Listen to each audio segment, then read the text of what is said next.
जय हिंद सभी को। आप सभी का स्वागत है आपके अपने इस एजुकेशनल प्लेटफॉर्म पे। पिछली वीडियो में हमने मूल अधिकार के तहत अनुच्छेद 12 से लेकर 18 तक अच्छे से क्लियर किया था, जो कि समानता का अधिकार कहा जाता है। इसमें हमने यह बताया था कि आरक्षण को कैसे खत्म किया जा सकता है, महिलाओं को क्यों आरक्षण प्राप्त है, जातिगत रूप से कुछ निम्न वर्ग को क्यों आरक्षण प्राप्त है, मतलब समानता के अधिकार को अच्छे तरीक़ा से पिछली वीडियो में क्लियर किया गया था। ठीक, आज के इस वीडियो में हम देखेंगे कि अनुच्छेद 19 को ही बस देखेंगे, क्योंकि अनुच्छेद 19 में ही 7 प्रकार के अधिकार आपके दिए हुए हैं। ठीक है, देखिए अनुच्छेद 19 को स्वतंत्रता के अधिकार के कैटेगरी में रखा गया है।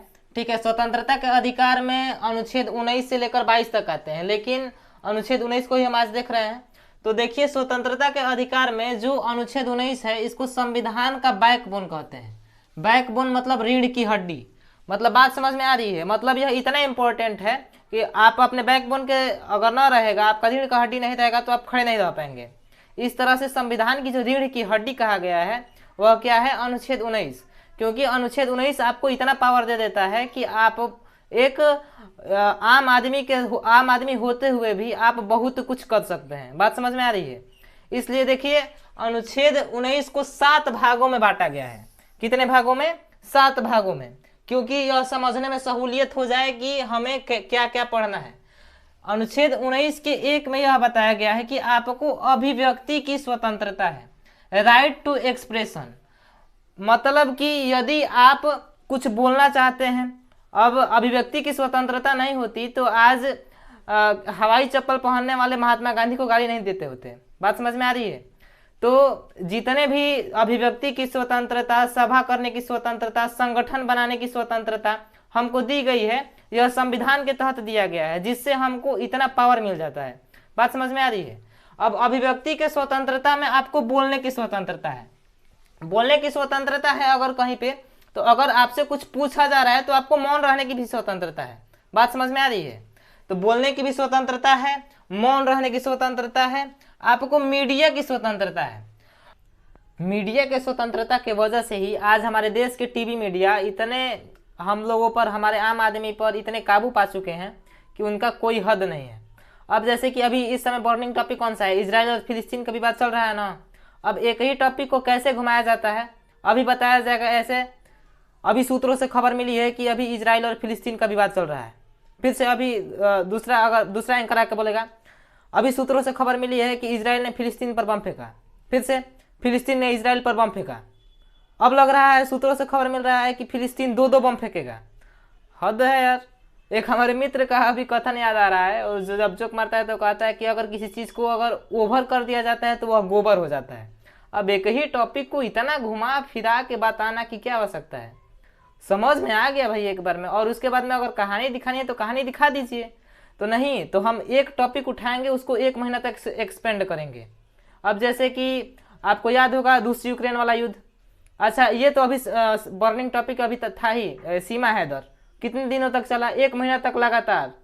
हमारी भाभी जी आ गई तो ये पाकिस्तान अब हमारा हो जाएगा, ऐसे ऐसे टॉपिक बनाया जा रहा था, और आगे क्वेश्चन मार्क लगा दिया जाएगा। आप समझ में भी नहीं आएगा, कंफ्यूज भी रहेंगे। फिर से रूस यूक्रेन, मतलब कोई भी टॉपिक मिल जाता है ना मीडिया को, तो वह एक्सपेंड करके बहुत ही लंबा कर देती है। यही तो खासियत है भारत के मीडिया का। ठीक है, आते हैं हम मेन टॉपिक पे। हमको उससे क्या लेना देना, खैर, लेकिन लेना देना होना भी चाहिए, क्योंकि अगर सोशल मीडिया ना होता तो हम लोगों को अच्छी खबर और सच्ची खबर नहीं मिल पाती। अब मणिपुर में जो हिंसा हुआ उसको तो टीवी वाले ने नहीं दिखाया है ना बात। तो कुछ कुछ है जो देश में सुधारने की बहुत ही आवश्यकता है। अब घर पे सोए रहेंगे तो इससे आपकी आप 4 चांद लगाएंगे अपने शरीर पे, बहुत बढ़िया बात है। ठीक है, तो देखिए अगला है पुतला फूकने की आपको स्वतंत्रता है। अगर कोई नेता या प्रणेता, आप लोग तो देखे ही होंगे चौराहे वराहे पे, कि अगर किसी का काम पसंद नहीं आया तो उसका आप पुतला भी फूक सकते हैं, अभिव्यक्ति कर सकते हैं, झंडा फहरा सकते हैं। जैसे कि अगर इंडिया जीत जाती है तो लोग झंडा लेकर निकल जाते हैं। ठीक, झंडा फहराने की स्वतंत्रता है, आपको अपना झंडा फहराइए। RTI, राइट टू इंफॉर्मेशन, यह भी स्वतंत्रता आपको दी गई है अभिव्यक्ति की स्वतंत्रता के अंतर्गत। क्योंकि मतलब आप जो भी जान रहे हैं उसको अच्छे तरीके से और अच्छे तरीके से जानने के लिए आरटीआई दाखिल किया जाता है। अगर आप किसी अधिकारी से कुछ पूछना चाहते हैं तो आरटीआई दाखिल करके अच्छे से पूछ सकते हैं। बात समझ में आ रही है। तो अभिव्यक्ति की स्वतंत्रता में क्या क्या बताया गया है कि आपको बोलने की स्वतंत्रता है, बोलने की स्वतंत्रता है तो मौन रहने की भी स्वतंत्रता है अगर कोई आपसे ज़्यादा बोले तो। आपको मीडिया की स्वतंत्रता है, आपको पुतला जलाने की स्वतंत्रता है, आपको झंडा फहराने की स्वतंत्रता है, आपको आरटीआई की स्वतंत्रता है। लेकिन सबसे बड़ी बात यह है कि सभी स्वतंत्रता तो हैं, लेकिन इनको ध्यान में रखते हुए आप एकता और अखंडता के आधार पर कुछ न करते हो। जैसे कि अब झंडा फहराना है तो आप यहाँ पे ब्रिटेन का झंडा नहीं फहरा सकते हैं, यहाँ पे एकता और अखंडता की बात आ जा रही है।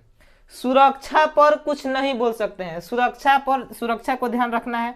ठीक, अभिव्यक्ति में नैतिकता का ध्यान रखना है, मतलब आपको बोलने की स्वतंत्रता है तो आप किसी को गाली नहीं दे सकते हैं।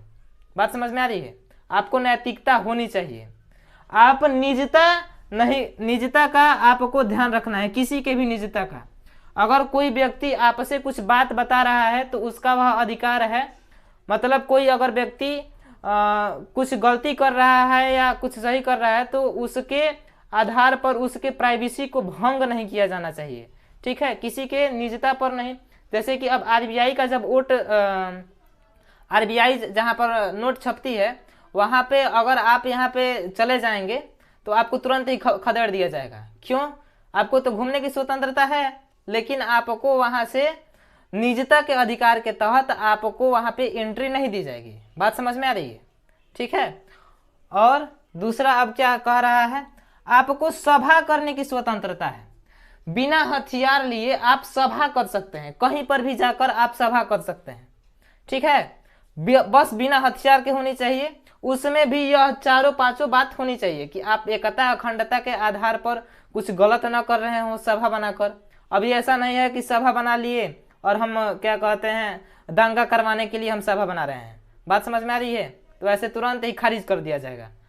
आप सुरक्षा को ध्यान में रखेंगे। ठीक है, मतलब यह 4-5 टॉपिक को ध्यान में रखेंगे। फिर से क्या है, आपको संगठन बनाने की स्वतंत्रता है। अब जब आप बोलने की स्वतंत्रता है तो सभा भी कर सकते हैं, और जब सभा कर सकते हैं तो आप संगठन भी बना सकते हैं, और जब संगठन बना सकते हैं तो संगठन बनाकर घूम भी सकते हैं। देखिए कैसे सजाया गया है हमारे संविधान को। बोलने की स्वतंत्रता है, अगर अच्छा बोल रहे हैं तो सभा करने की स्वतंत्रता है। फिर से अगर सभा कर लिए तो संगठन भी बना सकते हैं, अगर संगठन बना लिए तो संचरण कर सकते हैं, घूम सकते हैं। अगर घूमते घूमते कहीं पे चले गए तो आपको निवास करने की भी स्वतंत्रता है, आप कहीं पर भी जाकर निवास कर सकते हैं, जमीन ले सकते हैं। ठीक, अब यहाँ पे 6वां है जिसको थोड़ा सा हमने अलग कलर से लिखा है, संपत्ति का अधिकार। यह आपका मूल अधिकार था। अच्छा, मूल अधिकार को हमने पहले ही बता दिया था कि आप मूल अधिकार के तहत आपका न ही कोई व्यक्ति छीन सकता है आपका मूल अधिकार, न ही गवर्नमेंट छीन सकती है। लेकिन यह जो संपत्ति का अधिकार है यह कानूनी अधिकार हो चुका है। अब यह आपका मूल अधिकार तो है, कोई व्यक्ति नहीं छीन सकता है, लेकिन यदि सरकार चाहे तो यह आपके अधिकार को छीन सकती है। क्योंकि देखिए जब पहले संपत्ति का अधिकार जब मूल अधिकार था, तब अगर मान लीजिए किसी के घर पड़ जाता था, अगर कहीं रोड बनाना होता था, तो अगर सरकार चाह रही थी कि भाई रोड इस रास्ते से जाए, इसके घर को इधर शिफ्ट कर दिया जाए कुछ मुआवजा देकर, तो वह व्यक्ति नहीं मानता था, कहता था कि यह हमारा जमीन है, हम नहीं देंगे। अब भाई न्यायालय में वो चला जाता था मूल अधिकार के तहत। अब न्यायालय तुरंत ही कह देती थी कि अब इसका यह भाई अधिकार है, अधिकार के तहत इसका उल्लंघन नहीं होना चाहिए। बात समझ में आ रही है। तो संपत्ति के अधिकार मूल अधिकार था, इससे बहुत ज़्यादा परेशानी होती थी। अब जब रोड कोई मकान मालिक कह रहा है कि हम रोड अपने रास्ते से नहीं जाने देंगे, ठीक है, अपने घर के दरवाजे से नहीं जाने देंगे, यह हमारा ज़मीन है। बात समझ में आ रही है। तो मोरारजी देसाई ने संशोधन करवाया और संपत्ति के अधिकार को मूल अधिकार से हटाकर इसको बना दिया गया कानूनी अधिकार। अब जब संपत्ति आपका कब्जा कर लिया जाएगा, सरकार जब कब्जा कर लेगी, तो उसके लिए एक विधेयक पारित किया गया जिसका नाम है भूमि अधिग्रहण विधेयक। इसके तहत सरकार आपको जितने, जैसे कि अगर आपका जमीन पर रोड बन रहा है तो उसके हिसाब से आपको मुआवजा दे दिया जाएगा। बात समझ में आ रही है। कोर्ट से मुआवजा ले सकते हैं। अब यहाँ पे 6 टॉपिक तो हो गया। 7वां टॉपिक यह है कि आपको व्यापार करने की स्वतंत्रता है। 19 के साथ में दी गई है कि आप कहीं पर भी जाकर अपना व्यापार शुरू कर सकते हैं, अपना प्रोफेशन शुरू कर सकते हैं। बात समझ में आ रही है। लेकिन सभी बात का एक और मुख्य बात यह है कि आपको इतनी स्वतंत्रता तो दी गई है, बोलने की है, सभा कर सकते हैं, संगठन कर सकते हैं, संचरण कर सकते हैं, निवास कर सकते हैं, संपत्ति का अधिकार है, कोई व्यक्ति नहीं छीन सकता है, लेकिन सरकार छीन सकती है। आपको व्यापार करने की स्वतंत्रता है, लेकिन आपको एकता और अखंडता पर ध्यान रखते हुए, देश की एकता और अखंडता पर कुछ नहीं बोलना है। बात समझ में आ रही है। आप सुरक्षा पर कुछ नहीं कर सकते। जैसे कि अब मान लीजिए भारत और पाकिस्तान का युद्ध हो रहा है, तो आप कहेंगे कि थोड़ा हटिए, हम भी देखने जाएं युद्ध को। संचरण करने का आपका अधिकार है, लेकिन आप कहीं पर भी नहीं जा सकते हैं, ठीक है। सुरक्षा की दृष्टि से आपको रोका जा सकता है। नैतिकता के आधार पर भी आप किसी को कुछ नहीं बोल सकते हैं, ठीक, मतलब किसी को गाली नहीं दे सकते हैं। बोलने की स्वतंत्रता है तो आप किसी को गाली नहीं देंगे।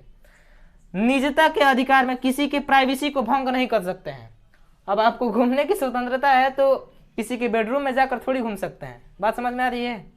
अब कहीं पर भी नहीं चले जाना है, ठीक है। घूमने की स्वतंत्रता है, लेकिन सार्वजनिक जगह पर घूमिए। फिर से विदेशी संबंध को ध्यान में रखना है।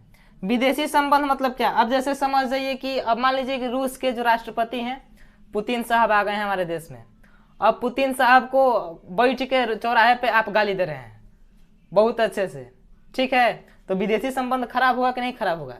तो विदेश से आए हुए किसी व्यक्ति का हमारा यह दायित्व बनता है, यह तो हमारा कर्तव्य ही बनता है कि हम एक अतिथि का सत्कार करें, अपने से सत्कार ही किया जाए, ठीक है। तो एक विदेशी व्यक्ति को भी कभी भी सताया नहीं जाएगा। विदेशी संबंध को ध्यान में रखना है। इतना क्लियर हुआ?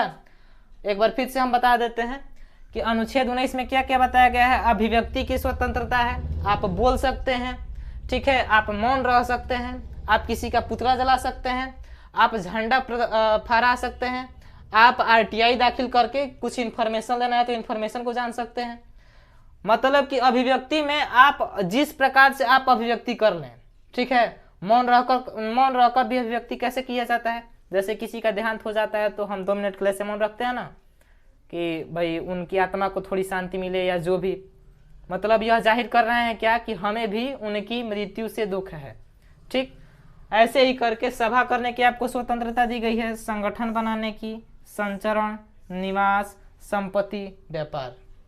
बात क्लियर हो चुकी है, ठीक है। आई होप आप लोगों को यह टॉपिक्स बहुत अच्छे से समझ में आए होंगे, ठीक है। मुझे दीजिए इजाज़त। जय तु भारती, जय तु संस्कृति।